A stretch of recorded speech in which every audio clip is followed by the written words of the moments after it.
Are online communities a good way to network? I'm Greg, I'm the Introverted Networker, and in this episode of the Introverted Networker, I'm going to talk a little bit about online communities and how you can use them to grow your network. And I'm also going to talk a lot about my own online community, which I'm thinking of launching, and I would love your feedback on it because I really want to create something that's valuable for you. So let's jump into this. Online communities, what do I mean by that? I mean a place, a platform where you engage regularly or people engage regularly and talk about a common interest. And those people tend to get to know each other through that online interaction. So it could be a Facebook group, it could be a LinkedIn group, it could be some online community on another platform like whether it's Substack or Mighty Networks or Circle, or it's a Slack group. A lot of times there's Slack groups for work, but those are also Slack groups for individuals who have put together an online community where people get online, people know that there's going to be a certain group of people there that they can ask questions to, get advice from, see what other people are doing.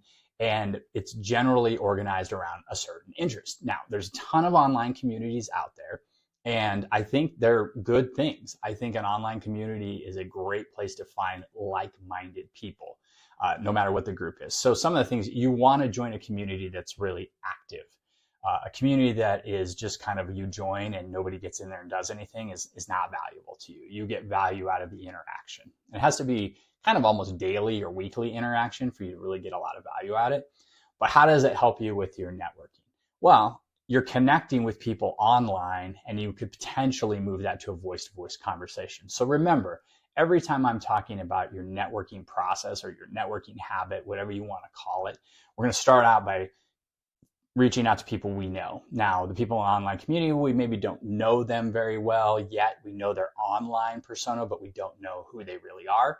So in step 2, what we're trying to do is have an online conversation that moves to a voice-to-voice conversation. So the first thing you're doing is kind of chatting back and forth in these communities. You're seeing what people are posting. You're trying to kind of figure out, hey, who in this community shares common interests with me, or who would I really like to talk to in person? And so from that, you move to a point of where you're messaging back and forth. And again, it's about whatever they're talking about in the community, and you're adding value in this conversation. And eventually you're saying, hey, this has been great. I would love for us to spend a few minutes talking voice to voice, right?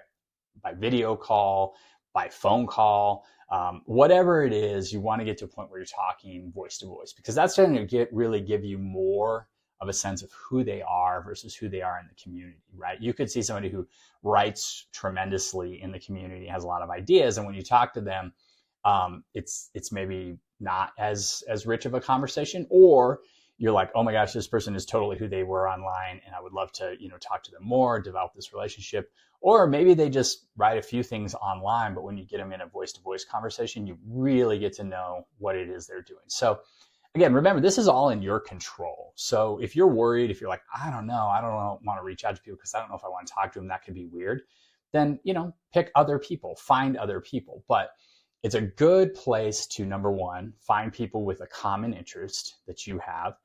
So you're going to have things to talk about. And number 2, to then move to that sort of voice-to-voice conversation. And I've done this a lot, whether it's meeting people sort of on LinkedIn. I recently, last week, I went on an 8.5-mile hike with a guy named Ben Wyant. Ben leads a nomad lifestyle with his wife. They both work, they have jobs, but they travel around the country and they live in different places. I met Ben on LinkedIn. And I'll call it an online community. It wasn't a LinkedIn group, but we all post and kind of run in the same circles of people who are talking about similar things on LinkedIn. And so because I saw him in the comments, I saw him on other people's posts, we started trading messages together, and then we moved to a voice-to-voice conversation. We talked online a couple times about what we were working on and how we could help each other. And then he was in Denver for a month, and he let me know he was going to be there, and we both liked hiking. We'd shared some information about our hikes and things like that. So we went on a hike together. And it was great. We spent hours hiking and talking, and it was about life, it was about business, it was all about all this stuff. And then we went to lunch together, spent pretty much the whole day together. And coming out of that, I got some great insight from him on how he's running his business. I got connected with a new person that he introduced me to. Hopefully I shared some information with him that was useful. But it really was sort of that whole idea of moving from the online conversation to the voice-to-voice conversation. Then we got together in person, which is sometimes hard to do, but that's where you want to get to. And once you get there, then you're really developing the relationship. So the start is online, and then you try to get to the, again, voice-to-voice conversation. So that's what you're trying to go for. And like I said, online communities, I think, are a great place to do that because the interests are already the same and you're going to have something to talk about. So that being said, in an online community, I'm curious, what are the main features that you like to see when you're thinking about joining an online community? And I don't mean things like people are active, people are engaged. Obviously that's sort of a non-negotiable. People have to be engaged in the community. And part of that is the person running the community. So I'm thinking about starting an online community for the Introverted Networker. And my vision for this is I want a place where people can engage and interact, and both with me and with each other. In the past, I have run group coaching, one-on-one coaching. I've run sort of 14-day challenges. I have all these different ways that you can interact with the content of the Introverted Networker. And so what I want to do is build this community in a way that people can engage however it feels right for them. And so what I'm trying to figure out is what are the features that people want. And so some of the things I'm thinking about is a chat, meaning like you can get on and just ask questions of the community with something you're struggling with. So if you're like, I don't really know who to reach out to, I don't know what to say in conversations, I don't know how to create my target list, I don't know how to get specific around what I want, you can pose those questions and the people in the community will help tell you what they're doing or what they tried and didn't work. Or I can jump in and say, like, here's what I would recommend. And we have basically an online conversation where you can get answers to questions you have. That's one piece. The other piece idea I have is around group coaching. And what I mean by this is if you're a member of the community and if you're at a subscriber or membership tier that includes this, you would then be invited to group coaching, which is live and online 1 or 2 times a week. I don't know how many times. And I'm facilitating that. And we get on and we talk about a certain topic, or you bring in your challenges or issues and we can talk live about how you can approach some of these issues and get better at your networking. So it's kind of like online office hours. It's like office hours with the Introverted Networker where you can ask me questions and I can respond. Now, the other thing about group coaching that I love is it allows the other people to jump in and share too. Because for me, the community isn't just about me talking to you, because I can do that all day and there's a million ways I can do that. I found the best value of these online communities comes when the other people jump in and either help reinforce what I'm talking about or give another point of view or say like, hey, I tried this and it worked, or I tried this and it didn't work, what can I do? So that would be another feature, is the group coaching piece of that. Another piece would be expert training sessions. And so what I mean by that is I know a lot of people especially in sort of the job search space or the business development space who I could have on either on a monthly basis or more frequently. And we would do basically an interview, like an hour-long live chat with that person. We'd record it so you could go watch it later and you could hear from experts that you may not have access to in the future or access to at the time because you don't know them, but I know them. So if I invite them, they'd come on. Now, of course, they're going to come on. They're going to tell you, hey, here's all the things I do to help people. And then for them, if you're interested in working with them, you definitely could. I wouldn't get anything out of that other than to kind of bring them in, and they're not going to be selling anything or pitching anything, but they're just going to be talking about some good ideas, and you can decide if there's somebody you want to follow and work with in the future. The last kind of thing is at a higher level of the community, and this would be something that would be for the people who wanted to subscribe at the top level, would be sort of one-on-one asynchronous coaching. And what does that mean? So asynchronous coaching means that somebody who wanted to work with me, directly with me, would send me via video, voice note, or text what they're challenged with or what their goals are, what they want to work on.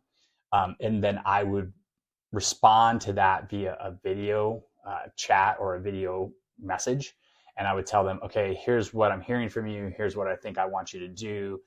By this deadline, you need to go out and do this. And I'm coaching them, but we're doing this asynchronously so that we don't have to sit here and spend a bunch of time coordinating schedules and setting up calls and moving calls and things like that.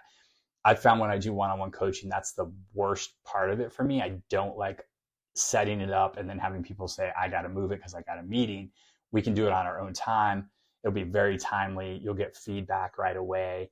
And by working directly with me, you're getting access to me individualized to you, and you're going to be able to stay on track and get results a whole lot faster. So these are just different ideas I'm having, but I'm curious, what do you want in an online community? And would you even be interested in this? I'm thinking about building this, but if my subscribers, who we just crossed 2,500 subscribers for the Introverted Networker, which is kind of a big milestone. If you say, I don't want any of this and this is not valuable, and just put out the newsletter, then I'll just keep putting out the newsletter, which, by the way, the newsletter is always going to be free. I'm never going to charge anybody money to read the newsletter. Lots of times people will take a newsletter and they'll write part of it and then they'll put it behind a paywall and then you have to pay to read the rest of it. I'm not going to do that. I've been writing the newsletter for 3 years almost. I enjoy writing the newsletter. I enjoy coming up with content and topics. I plan on continuing to do it for the foreseeable future, but I'm not going to ever make you pay for it. So if you just want to read the newsletter, that's great. If you want more help and be a part of the online community, I'm going to make that option available too. But I really want to know what you want.